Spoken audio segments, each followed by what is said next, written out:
At its peak, the Roman Empire provided its citizens with a level of security and comfort that had no contemporary rival. They lived within a network of open trade routes, practiced advanced medicine, and relied on engineering that delivered running water into the heart of almost every major city. Capital into a cage. The starvation became so total that crowds at the gladiatorial games reportedly begged to buy the meat of the fallen fighters, and the city streets eventually descended into cannibalism. When the central government failed, the physical infrastructure it maintained began to rot. Sewage systems stopped working, aqueducts fractured, and monuments like the Colosseum were repurposed as landfills, shelters for the destitute, and havens for wild animals. The survivors lacked the resources to maintain massive stone masonry. Instead, they scavenged the ruins for building materials, constructing primitive wooden shacks directly in the shadows of the decaying monuments their ancestors had built. Europe had become a physical vacuum, stripped of every institutional safety net. This collapse forces us to look at the mechanics of the aftermath. When the systems of the world end, what does it actually take for a population to survive? For the survivors, life shifted back to a brutal seasonal rhythm. Families spent long, stagnant winter months in total isolation, followed by frantic, dawn-to-dusk labor during the harvest, where every household member worked the soil to secure food for the coming year. Even a successful harvest couldn't stop the biological toll of the era. A quarter of all infants died before their first birthday, and roughly half of all children failed to reach adolescence, leaving almost every family in a state of constant mourning. With Roman law courts gone, justice was determined through physical trauma.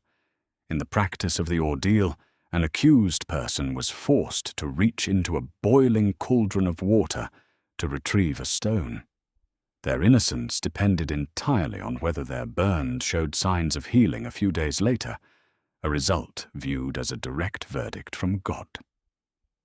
But the greatest threat to survival was microscopic. In the 6th century, cargo ships sailing into the Mediterranean introduced a new terror, the Justinian Plague. It arrived via infected fleas carried by rats that had hitchhiked on trade vessels from the east. This map tracks the disease's rapid spread. Victims suffered excruciating tumors before comas. The plague caused a 50% urban population drop. Mortality was so high, entire towns were abandoned. Economic output flattened, and complex trade networks vanished. Surviving the environment was largely a matter of chance. This powerlessness forced society to focus its energy on the threats it could actually fight, leading to the development of new, radical systems of physical protection. The most visible of these threats arrived from the north. Viking raiders utilized unique, shallow-draft hulls to bypass coastal defenses and sail far up inland rivers, allowing them to strike vulnerable, unwalled targets deep within the continent before any alarm could be raised. Danger also existed within the community. In the power vacuum left by the empire, heavily armed local knights acted as violent thugs for hire. They terrorized the peasantry, extorting food and labor while offering nothing but the threat of further violence. To survive this anarchy, ordinary people sought refuge within the church.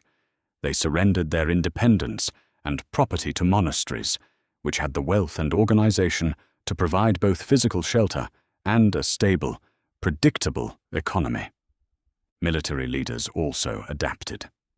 King Alfred the Great abandoned the idea of meeting raiders in the field and instead built a network of earth and wood fortresses. These were designed as bunkers, allowing local populations to wait behind walls until the Vikings, who lacked siege equipment, gave up and moved on. The Catholic Church added a psychological layer to this defense with the peace of God. This doctrine used spiritual authority to shield non-combatants, specifically forbidding knights from attacking priests, peasants, and widows. Clergymen enforced these rules by gathering massive piles of skeletal relics in open fields. They summoned the local warlords and demanded they swear oaths of peace over the bones of the saints, leveraging the era's deep-seated fear of divine retribution to halt the local violence. Survival in this era was a transactional trade. People traded their labor and their personal autonomy for the safety of walled enclosures and the spiritual protection of the church.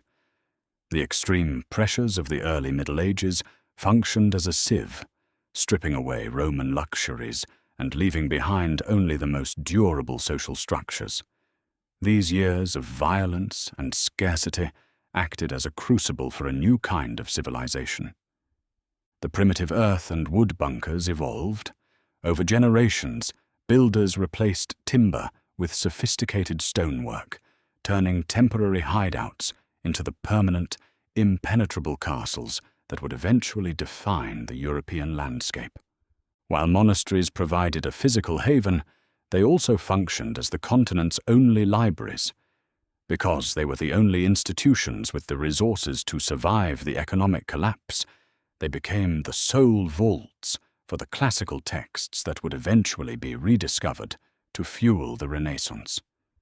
The small, walled communities that had formed strictly for mutual protection slowly stabilized.